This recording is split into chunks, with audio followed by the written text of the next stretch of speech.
Julio de 1841. Tras unas intensas negociaciones de tira y afloja con los británicos, se firmó un acuerdo secreto. Jaja, cuando mencioné esto por primera vez, no pensaba que llegaría a ser algo tan grande, pero las cosas han crecido sin darme cuenta. El embajador Pakenham habló con una cara demacrada. El embajador Pakenham había mediado en las negociaciones entre México y el Reino Unido durante varios meses, y parecía haber perdido bastante peso por el estrés. Seguramente no esperaba que se llegara a un acuerdo de este tipo, pero yo había aprovechado la oportunidad como si lo hubiera estado esperando. Ha sido un gran esfuerzo de su parte. Gracias a su trabajo, la cooperación entre el Imperio Mexicano y el Imperio Británico continuará. Ha hecho usted una gran labor. Le ofrecí unas palabras de cortesía. Que su majestad lo diga me hace sentir que el esfuerzo ha valido la pena. Muchas gracias. Entonces, firmemos. Dicho esto, escribí mi nombre primero. El embajador Richard Pakenham también firmó. El contenido del acuerdo secreto es el siguiente. Artículo 1. El Imperio Mexicano reconoce la supremacía del Imperio Británico sobre el continente africano, India, la península de Indochina y Oceanía, y acuerda no involucrarse en ninguna intervención política o militar en estas regiones. Artículo 2. El Imperio Británico reconoce la supremacía del Imperio Mexicano sobre el continente sudamericano, el Caribe, Japón, Corea y Filipinas, y acuerda no involucrarse en ninguna intervención política o militar en estas regiones. Artículo 3. Este acuerdo no será hecho público y su confidencialidad es esencial. El contenido del acuerdo solo puede ser conocido por representantes oficialmente aprobados por los gobiernos de ambas naciones y, en cualquier otro caso, debe mantenerse en secreto absoluto. Los británicos insistieron tenazmente en incluir su supremacía sobre China, pero me mantuve firme en rechazarlo. Ya les habíamos concedido términos bastante favorables, y si incluíamos a China, el equilibrio del acuerdo se rompería completamente. Finalmente, se excluyeron todas las áreas sensibles, como China, Oregón, Oriente Medio y las islas del sudeste asiático. Aunque fue algo decepcionante, esto seguía siendo un gran logro. Cuando vieron que no cedería, los británicos estuvieron a punto de abandonar las negociaciones, pero logré persuadirlos con insistencia. Lo que realmente convenció a los británicos fue mi argumento de que al fortalecer a Corea y Japón, podríamos contener a Rusia. Claro que no tengo ninguna intención real de contener a Rusia. De todas formas, ese no era el tipo de afirmación que se podía incluir en el acuerdo. El embajador Pakenham y yo nos estrechamos la mano antes de despedirnos. Mientras se desarrollaban las negociaciones durante unos 2 meses, recibí el informe que estaba esperando de la flota del Pacífico. Se trataba de la situación en Filipinas. Esos malditos británicos nos hicieron perder tiempo al no confirmarlo. Exactamente. Habría bastado con que dijeran que no. Lo más probable es que estuvieran ganando tiempo. Según el informe del almirante Navarro, cuando se acercaron a Filipinas, una flota desconocida disparó cañonazos de advertencia desde lejos. Era una flota que incluía 2 barcos de línea. Por supuesto, con la potencia de nuestra flota del Pacífico, podríamos haberlos derrotado fácilmente. Pero dado que solo las grandes potencias europeas tenían flotas con barcos de línea en Asia, decidieron retirarse por precaución. No había banderas, así que supusimos que podría tratarse de la Compañía de las Indias Orientales británica o neerlandesa, pero todo era especulación y no había manera de confirmarlo. El informe se había retrasado mientras se recolectaba información para evitar un conflicto diplomático, asumiendo que Reino Unido o los Países Bajos habían conquistado Filipinas. Sin embargo, la identidad de esa flota fue una completa sorpresa, que el gobernador nombrado por España aún esté en su puesto. Y parece que sigue controlando la flota que debía haber enviado a la metrópoli, lo que demuestra su ambición. Claro que tiene ambición. Debe saber que España está en declive, y probablemente piense que, si maneja bien la flota y los soldados a su disposición, podría convertirse en rey de Filipinas. Es un necio. Tarde o temprano, alguna gran potencia intervendría, incluso si no fuéramos nosotros. Es cierto que tener 2 navíos de línea en Asia es una fuerza considerable, pero no es nada frente a las potencias imperialistas. No iban a dejar en paz a un hombre sin legitimidad que había tomado un territorio tan grande. España no había abandonado oficialmente Filipinas aún, así que lo habían dejado tranquilo por el momento. Pero no duraría mucho. La codicia nubla la visión. Me enfurece que los filipinos mueran por culpa de ese hombre que no conoce sus límites. Pero ya se acabó. Pronto nacerá una verdadera nación independiente y México obtendrá los derechos comerciales como recompensa por haber ayudado en su independencia. El hombre no era siquiera originario de una colonia, pero proclamaba la independencia de Filipinas, lo que obviamente no funcionó. Se había enfrentado con los verdaderos movimientos independentistas locales que querían crear un país para los filipinos. Nosotros apoyaremos a ese movimiento. Sabía que había algo detrás de cómo se movían esos mexicanos. Está diciendo que México lleva usando el telégrafo eléctrico desde hace 6 años y además de manera extendida. Eso suena increíble. Bueno, en Estados Unidos lo inventamos hace apenas 3 años, así que no es tanta la diferencia.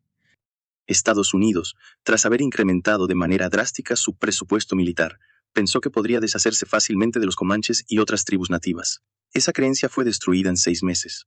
Aunque habían armado a sus tropas con revólveres, como decían que los mexicanos lo hacían, no lograron vencer. ¿O cómo es posible que no pudieran derrotar a una fuerza similar de caballería comanche, incluso con revólveres? Tampoco lo entiendo. Los estadounidenses habían atribuido la victoria mexicana sobre Francia a la suerte de tener nuevos buques, pero la noticia de que sus propias tropas habían sido derrotadas por los comanches causó una gran conmoción en Estados Unidos. El impacto en la población se convirtió en una sensación de crisis entre los políticos y el gobierno comenzó a apostar todo por aumentar la capacidad de defensa. Rifles de retrocarga. No son tan buenos como los que usan los mexicanos, pero no están tan lejos. Aunque comenzaron a introducir rifles mucho más avanzados y empezaron a ganar experiencia, lo que les permitió obtener victorias en los combates, los comanches no sufrieron grandes pérdidas. En su lugar, adoptaron tácticas de guerrilla.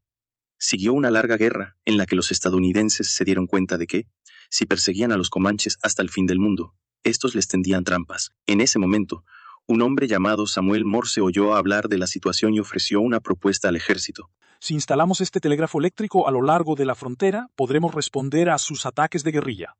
Eso es lo que necesitamos. El poder del telégrafo superó todas las expectativas. En comparación con las vastas fronteras que se encontraban desprotegidas por la falta de soldados, ahora lograban defender muchas aldeas. El pillaje comanche fue bloqueado, y la tribu comenzó a pensar que Estados Unidos había desplegado un ejército tan grande como el de México. No importaba a dónde fueran a saquear, los soldados estadounidenses aparecían como fantasmas rodeándolos por todas partes. Después de varios meses de esta situación, los comanches agotaron todas sus reservas de alimentos y empezaron a morir de hambre. La pesadilla del pasado se repetía. Esto les reavivó traumas antiguos y los llevó a tomar la peor de las decisiones. ¿Los comanches se están reuniendo en masa? Noviembre de 1841. El ejército británico, con una fuerza abrumadora, aplastó fácilmente a las tropas chinas. Tras capturar Shanghái, los británicos tomaron el control del Gran Canal y bloquearon Nankín, la segunda ciudad más importante de China, al igual que Japón había aceptado la apertura de sus puertos sin luchar cuando los estadounidenses bloquearon la bahía de Edo. Nankín y el Gran Canal eran puntos clave para China. Nankín actuaba como la capital económica de China. El bloqueo de Nankín y del Gran Canal significaba desconexión entre la economía del Yangtze y la capital, Pekín. Lo que sostenía a Pekín y a la región del norte de China era el grano de la región del sur. Aunque los británicos solo mantuvieran el bloqueo, millones de chinos estaban al borde de la hambruna, y la dinastía Qing había perdido por completo la voluntad de continuar la guerra. Gran Bretaña somete al gigante de Oriente. Al victoria del Imperio Británico, apertura de China y cesión de Hong Kong. Termina una guerra sucia. Los países occidentales ya anticipaban la victoria de Gran Bretaña, y los medios de comunicación de diversas naciones expresaban su postura hacia el Reino Unido. Cuando se supo del Tratado de Nankín, varias potencias europeas exigieron iniciar negociaciones con la dinastía Qing. Se habían dado cuenta de que China era un tigre de papel. Creían que justo después de la guerra, los Qing no podrían rechazar las demandas de las potencias, y tenían razón. El gobierno Qing aceptó las negociaciones, racionalizando que podían usar a las otras potencias para contener a Gran Bretaña. El Imperio Mexicano también se unió a estas conversaciones. Dicen que tienen barcos de guerra más poderosos que los de Gran Bretaña. ¿No será solo fanfarronería? Dicen que derrotaron a Francia en una guerra. En medio de estos rumores, comenzaron las negociaciones con los diplomáticos mexicanos. El Imperio Mexicano exigió las condiciones habituales, la apertura de puertos como Cantón, Fuxiamen, Ningbo y Shanghái para sus comerciantes, así como la concesión de extraterritorialidad y aranceles fijos.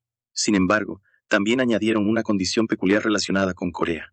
Este último punto es problemático. Corea es un estado tributario de China, pero dejamos sus asuntos internos y diplomáticos a su propio control. Piénselo bien.